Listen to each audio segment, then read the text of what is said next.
नमस्कार मित्रांनो, मी अंकुश कोंडेकर आणि स्वागत आहे तुमचे झटपट इन्फो या आपल्या यूट्यूब चॅनलवरती। तर मित्रांनो, जर तुम्हाला आधार कार्डवरील ॲड्रेस अपडेट करायचा असेल आणि तो देखील घर बसल्या मोबाईलच्या सहाय्याने किंवा लॅपटॉपच्या सहाय्याने, तर तो तुम्ही कशा प्रकारे अपडेट करू शकता। सोबतच जर तुम्हाला आधार कार्डच्या ॲड्रेसमध्ये केअर ऑफ जर लावायचं असेल तर ते कशा प्रकारे लावायचं, कारण की बऱ्याच योजना ऑनलाईन पद्धतीने जेव्हा तुम्ही फॉर्म भरता तर तिथे केअर ऑफ जे आहे ते तुम्हाला मागितले जाते। तर ते आधार कार्डमध्ये जर तुम्हाला केअर ऑफ लावायचं असेल, तसेच आधार कार्डवरील जो ॲड्रेस आहे तो जर अपडेट करायचा असेल तर तो तुम्ही आता घर बसल्या देखील अपडेट करू शकता। तर त्याची संपूर्ण प्रोसिजर आपण आजच्या व्हिडिओमध्ये पाहणार आहोत। तत्पूर्वी आपल्या चॅनलवरती जर तुम्ही नवीन असाल तर चॅनलला सबस्क्राईब करा, जेणेकरून अशाच प्रकारचे नवीन अपडेट्स तुमच्यापर्यंत मी लवकरात लवकर पोहोचू शकेल। चला सुरू करूया आजच्या या व्हिडिओला। तर मित्रांनो, आधार कार्ड अपडेट करण्याकरता गुगलमध्ये तुम्हाला टाईप करायचं आहे आधार कार्ड अपडेट। त्यानंतरची एक पहिल्या नंबरची जी वेबसाईट आहे ते तुम्हाला पाहायला मिळेल, जे की आहे UIDAI। या वेबसाईटला तुम्हाला ओपन करायचे आहे। या वेबसाईटला ओपन केल्यानंतर तुमच्यासमोर जे पेज ओपन होणार आहे ते आहे आधार कार्डची ऑफिशियल वेबसाईट। या आधार कार्डच्या ऑफिशियल वेबसाईटवर आल्यानंतर तुम्हाला इथे माय आधार नावाचा जे ऑप्शन दिसत आहे यावरती क्लिक करायचं आहे। तुम्ही हे मोबाईलवर सुद्धा चांगल्या पद्धतीने हे वेबसाईट तुम्ही ओपन करू शकता।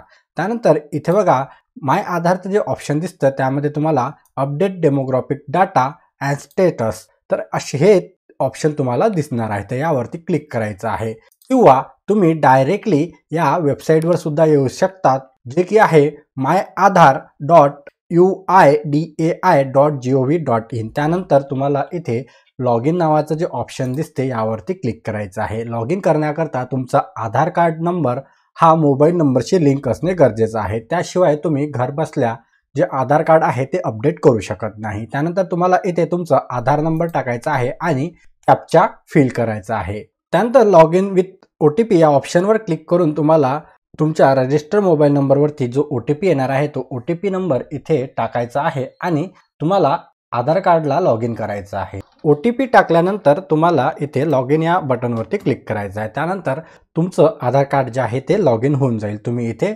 तुमच्या आधार कार्डवरील सर्व सर्व्हिसेस इथे पाहू शकता। तर आता आपल्याला जे आधार कार्डमधील डाटा आहे तो अपडेट करायचा आहे, जसं की ॲड्रेस। तर तुम्हाला इथे एक ऑप्शन दिसेल ॲड्रेस अपडेट, तर या ऑप्शनवरती तुम्हाला क्लिक करायचं आहे। या ऑप्शनवरती क्लिक केल्यानंतर तुम्हाला अपडेट आधार ऑनलाईन या ऑप्शनवरती क्लिक करायचं आहे आणि प्रोसीड टू अपडेट आधार या ऑप्शनला तुम्हाला क्लिक करायचं आहे। त्यानंतर ॲड्रेस जो आहे ते सिलेक्ट होईल आणि प्रोसीड टू अपडेट आधार या ऑप्शनवरती तुम्हाला खाली क्लिक करायचं आहे आणि त्यानंतर तुम्हाला जो ॲड्रेस आहे, जो करंट ॲड्रेस आहे तो इथे दाखवला जाईल आणि त्यानंतर तुम्हाला थोडं स्क्रोल डाऊन करायचं आहे आणि डिटेलमध्ये जो नवीन ॲड्रेस आहे तो टाकायचा आहे। जसं की आता आपल्याला केअर ऑफ टाकायचं आहे, तर केअर ऑफमध्ये ज्या व्यक्तीच्या घरी तुम्ही राहता किंवा तुमच्या हस्बंडचं नाव असेल किंवा तुमच्या वडिलांचं जर नाव इथे टाकायचं असेल तर ते डायरेक्टली तुम्हाला टाकायचं आहे। CO टाईप करायचं काहीही गरज नाही। संपूर्ण ॲड्रेस बघा व्यवस्थितरित्या तुम्हाला टाईप करायचं आहे। इथे तुम्ही इंग्लिशमध्ये टाईप केल्यानंतर ऑटोमॅटिकली ते मराठीमध्ये येऊन जाईल। जर मराठीमध्ये ते व्यवस्थित आलं नाही तर गुगल इनपुट किंवा मोबाईलमध्ये जे मराठी कीबोर्ड असतं त्याच्या सहाय्याने तुम्ही व्यवस्थितरित्या मराठीमध्ये ते करेक्ट करून घेऊ शकता। त्यानंतर संपूर्ण ॲड्रेस टाकल्यानंतर तुम्हाला चेक करायचा आहे तुमचा ॲड्रेस आणि खाली आल्यानंतर तुम्हाला जे ऑप्शन आहे ते पाहायला मिळेल इथे, की तुम्हाला जे ॲड्रेस प्रूफ आहे ते डॉक्युमेंट, व्हॅलिड डॉक्युमेंट जे आहे ते सिलेक्ट करायचं आहे।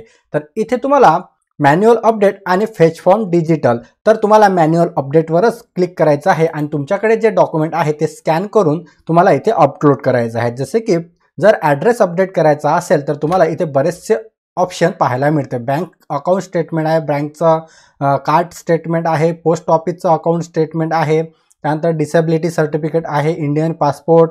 यामध्ये जे तुम्हाला ऑप्शन आहे, तुमच्याकडे जे डॉक्युमेंट असेल ते तुम्ही इथे देऊ शकता। राशन कार्डसुद्धा आहे आणि तुम्ही इथलं तुमचं जे वेगवेगळ्या प्रकारचे ऑप्शन असतात आणि यामध्ये जर तुमचं कुठल्याही प्रकारचं डॉक्युमेंट तुमच्याकडे नसेल तर तुम्ही कोणत्याही एका गॅजेट ऑफिसरचा फॉर्मसुद्धा त्याच्यावर सही शिक्का घेऊन इथे अपलोड देखील करू शकता। जसे की मी इथे रॅशन कार्ड जे आहे ते सिलेक्ट केलं आणि त्यानंतर व्ह्यू अँड अपलोड डॉक्युमेंट या ऑप्शनवरती क्लिक करून कंटिन्यू टू अपलोड अशा प्रकारचे ऑप्शन तुम्हाला पाहायला मिळेल। त्या ऑप्शनवरती तुम्हाला क्लिक करायचं आहे आणि तुमचं जे राशन कार्ड आहे ते अपलोड करायचं आहे। डॉक्युमेंट अपलोड झाल्यानंतर 100% इथे दाखवेल आणि त्यानंतर तुम्हाला नेक्स्ट या बटनवरती क्लिक करायचं आहे. त्यानंतर इथे तुम्हाला प्रिव्ह्यू पाहायला मिळेल, ज्यामध्ये तुम्ही जो ॲड्रेस आहे तो अपडेट केलेला आहे आणि अपडेटेड ॲड्रेस तुम्हाला इथे जर करेक्ट करायचा असेल तर इथे एडिट नावाचं जे ऑप्शन आहे त्यावरती तुम्ही क्लिक करू शकता आणि परत तुमचा ॲड्रेस जो आहे तो करेक्ट करू शकता. आणि सर्व ॲड्रेस जर ओके असेल तर इथे खाली ओकेचं ऑप्शन जे दिसत आहे I hereby confirm that, तर त्यावरती टिक करायचं आहे आणि याला क्लोज करायचं आहे आणि नेक्स्ट या बटनवरती क्लिक करायचं आहे. त्यानंतर तुम्हाला करायचं आहे पेमेंट हे तुम्हाला 50 रुपयाचं करायचं आहे. तर इथे तुम्हाला दाखवलं जाईल की किती रुपयाचं जे पेमेंट आहे ते करायचं आहे. त्यानंतर तुम्हाला इथे डिक्लेरेशनमध्ये ओके करायचं आहे आणि तुम्ही कुठलंही एक ऑप्शन पे करून इथे तुम्हाला मेक पेमेंट या बटनवरती क्लिक करायचं आहे. त्यानंतर तुम्ही पेमेंट हे QR कोडच्या माध्यमातून किंवा तुम्ही पेमेंट हे डेबिट कार्ड, क्रेडिट कार्ड किंवा नेट बँकिंगच्या माध्यमातून देखील करू शकता. बघा, आपलं पेमेंट जे आहे ते इथे सक्सेसफुली झालेलं आहे आणि सक्सेसफुली झाल्यानंतर कन्फर्मेशन तुम्हाला इथे पाहायला मिळेल आणि ऑटोमॅटिकली हे जे पेज आहे हे बंद होऊन जाईल. त्यानंतर तुम्हाला एक रिसिप्ट जे आहे ते इथे जनरेट होईल आणि ती रिसिप्ट तुम्हाला डाउनलोड करून ठेवायची आहे. डाउनलोड ॲक्नॉलेजमेंट अशा प्रकारचं ऑप्शन दिसेल, तर हे ॲक्नॉलेजमेंट रिसिप्ट तुम्हाला डाउनलोड करायची आहे, ज्यामध्ये तुम्ही काय अपडेट केलं हे सर्व काही इथे माहिती पडेल आणि ओल्ड ॲड्रेस काय होता आणि त्यानंतर तुम्ही नवीन जो ॲड्रेस काय टाकलेला आहे तो सुद्धा इथे पाहायला मिळेल. तर मित्रांनो, अशा प्रकारे तुम्ही घर बसल्या मोबाईलच्या किंवा लॅपटॉपच्या साहाय्याने तुमचा ॲड्रेस जो आहे तो आधार कार्डवरील अपडेट करू शकता किंवा तुम्हाला जर केअर ऑफ लावायचं असेल तर ते देखील लावू शकता. आणि हे प्रोसिजर झाल्यानंतर 2 ते 3 दिवसानंतर तुम्हाला याच वेबसाईटवर येऊन हे आधार कार्ड अपडेट झालेलं आहे की नाही ते चेक करायचं आहे. आधार अपडेट स्टेटसमध्ये ते तुम्हाला पाहायला मिळेल किंवा त्याचा तुम्हाला मेसेज देखील तुमच्या रजिस्टर मोबाईल नंबरवरती येऊन जाईल की तुमचा ऑनलाईन जो डाटा अपडेशनची जे रिक्वेस्ट तुम्ही टाकलेली होती ते अपडेट झालेली आहे की नाही. तर अशा पद्धतीने तुम्ही हे प्रोसिजर जे आहे ते घरबसल्याच करू शकता. अशाच प्रकारचे नवनवीन व्हिडिओज आपल्या चॅनलवरती येत राहतात. व्हिडिओ आवडला असेल तर व्हिडिओला लाईक करा. सोबतच तुमच्या जर काही कमेंट्स असतील त्या देखील तुम्ही मला कमेंट बॉक्समध्ये विचारू शकता आणि आपल्या चॅनलवरती नवीन असाल तर चॅनलला सबस्क्राईब करायला विसरू नका. चला भेटूया अशाच एका नवीन महत्त्वपूर्ण व्हिडिओमध्ये.